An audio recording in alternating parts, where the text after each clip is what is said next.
அழகு நிறைஞ்ச அமைதியான உலகத்தை கற்பனை செஞ்சு பாருங்க. கஷ்டங்களே இருக்காது. எல்லாருக்கும் தாராளமா உணவு இருக்கும். யாருக்கும் நோயே வராது.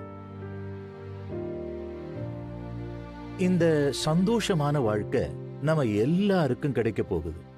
எப்படி? இயேசு பரலோகத்திலிருந்து பூமிக்கு வந்தார். நமக்காக அவரோட உயிரையே கொடுத்தார்.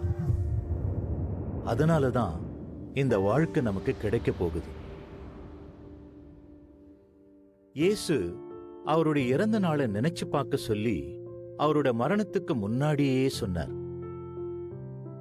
என் நினைவாக இதை செய்து கொண்டிருங்கள்னு அவர் சொன்னார். அதனால நிறைய பேர் ஒன்னா சேர்ந்து வருஷா வருஷம் இயேசுவோட இறந்த நாள்ல அவரை பத்தி நினைச்சு பார்க்கறாங்க.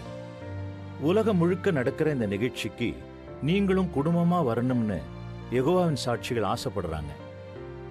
இயேசு நமக்காக ஏன் உயிரை கொடுத்தார், அவர் இன்னும் நமக்காக என்னெல்லாம் செய்ய போறாருன்னு அந்த நிகழ்ச்சியில சொல்லுவாங்க.